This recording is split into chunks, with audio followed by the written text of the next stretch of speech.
मंत्री राधाकृष्ण विखे पाटील हे एका नव्या वादात अडकण्याची शक्यता आहे। शेतकरी कर्जमाफी संदर्भात बोलताना विखे पाटलांनी एक वादग्रस्त विधान केलं। शेतकरी आधी कर्ज काढतात आणि नंतर कर्जमाफी मागतात असं वक्तव्य विखे पाटलांनी केलेलं आहे आणि यावरूनच विरोधकांसह आता शेतकरी संघटनांनी विखे पाटलांवर टीका केलेली आहे। पाहूयात। सोसायटी काढायची, कर्ज काढायचं, पुन्हा कर्जमाफी व्हायचं, पुन्हा कर्जमाफीची मागणी करायची। नैसर्गिक जे काही आपत्ती असते त्या आपत्तीच्या अनुसरून त्यांना ह्या सर्व कर्जाच्या उठाठेवी करावं लागतं। शेतकऱ्यांनाच प्रतारित करणारी आणि अपमानित करणारी वक्तव्य करायची असंच जर चालू राहिलं तर याचा प्रतिकार करावा लागेल। 0% व्याजाने पैसे दिल्यावर वेळच्या वेळेला पैसे फेडायची सवय लावला, सारखंच फुकटात आणि सारखंच माफ कसं व्हायचं। शेतकरी कर्जमाफीवरून केलेल्या विधानामुळे अजित पवार अडचणीत आले होते। तो वाद संपण्याआधीच आता मंत्री राधाकृष्ण विखे पाटलांनी सुद्धा वादग्रस्त वक्तव्य केले। कर्जमाफीवर बोलताना राधाकृष्ण विखे पाटलांनी हे वादग्रस्त वक्तव्य केले। मात्र काहीतरी चुकल्याचं लक्षात येताच विखे पाटलांनी तात्काळ सारवासारव देखील करण्याचा प्रयत्न केला। सोसायटी काढायची, कर्ज काढायचं, पुन्हा कर्जमाफी व्हायचं, पुन्हा कर्जमाफीची मागणी करायची। तर अनेक वर्ष काम चालू आहे, त्याची काही चिंता नाही। महायुती सरकारनं तर जाहीरच केलं देवेंद्रजींनी की 100% आम्ही शेतकऱ्यांचे कर्ज माफ करणार आहोत, हे आपल्या सरकारने जाहीरच केलेलं आहे। हा त्या निवडणुकीच्या पार्श्वभूमीवर मी लायटरेमध्ये मी बोललो, पण ग्रामीण भागात तीच अवस्था आहे आज। म्हणजे जोरदारानं हे फक्त विरोधकांना फक्त एकच उतावळा मुद्दा मिळाला, कर्जबाजारी होऊन कर्जमाफी मागतो आपण, हा मुद्दा त्या पाठीमागची भूमिकाच नाहीये। अनेक वर्ष मी सार्वजनिक जीवनात काम करतोय, ते असं भेटायला लागतोय कधी करत नाही।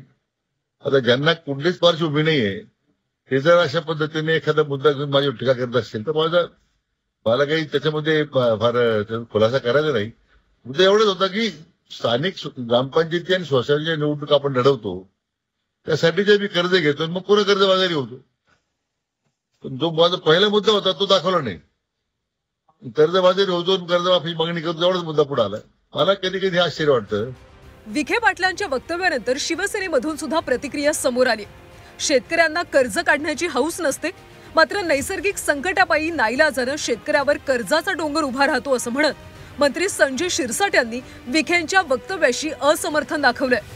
कोणत्याही शेतकऱ्याला स्वतःच्या डोक्यावर कर्ज घेणं हे पसंत नाहीये, परंतु नैसर्गिक जे काही आपत्ती असते त्या आपत्तीच्या अनुसरून त्यांना ह्या सर्व कर्जाच्या उठाठेवी करावं लागतं। कोण असा माणूस आहे जो स्वतःच्या डोक्यावर कर्ज घेऊन निश्चिंत झोपेल? मग त्यावेळेला त्याच्या घरात असलेले संकट त्याच्यातून निपटारा करण्यासाठी असे कर्ज घेतले जातात आणि जेव्हा कर्जाचा डोंगर होतो त्या टायमाला त्याची ती मागणी येते। काही वेळेला काही चुकीचे काही लोक करत असतील तर तो भाग वेगळा, परंतु बहुतेक शेतकरी हा निसर्गाच्या सान्निध्यात जेव्हा पीक पाणी नष्ट होतं किंवा बाढ येते किंवा आणखी काय होत असेल त्या वेळेलाच स्वतः कर्जमाफीची घोषणा करत असतो, म्हणून सरकार सुद्धा त्याचा सहानुभूतीने विचार करते। किसान सभेच्या वतीने सुद्धा राधाकृष्ण विखेंच्या वक्तव्याचा निषेध नोंदवण्यात आला। निवडणुकीच्या अगोदर यांनीच आश्वासनं द्यायची, कर्जमाफी करू सांगायचं, आमची मतं घ्यायची आणि जेव्हा शेतकरी संघटना एकत्र येऊन दिलेलं आश्वासन पाळा असं म्हणतायत त्यावेळी शेतकऱ्यांनाच प्रतारित करणारी आणि अपमानित करणारी वक्तव्य करायची असंच जर चालू राहिलं तर याचा प्रतिकार करावा लागेल। किसान सभेच्या वतीने राधाकृष्ण विखे पाटील यांच्या वक्तव्याचा मी जाहीर निषेध करत आहे। दरम्यान काही दिवसांपूर्वी उपमुख्यमंत्री अजित पवार यांनीही असंच एक वादग्रस्त वक्तव्य केलं होतं। शेतकऱ्यांना सारखं फुकट कशाला हवंय, सारखं कर्जमाफीची सवय लागली असं वादग्रस्त वक्तव्य केल्यामुळे अजितदादा अडचणीत आले होते। 0% व्याजाने पैसे दिल्यावर वेळच्या वेळेला पैसे फेडायची सवय लावला, सारखंच फुकटात आणि सारखंच माफ कसं व्हायचं। गेल्या काही दिवसांपासून सातत्यानं शेतकऱ्यांबद्दल वादग्रस्त वक्तव्य केली जात आहेत।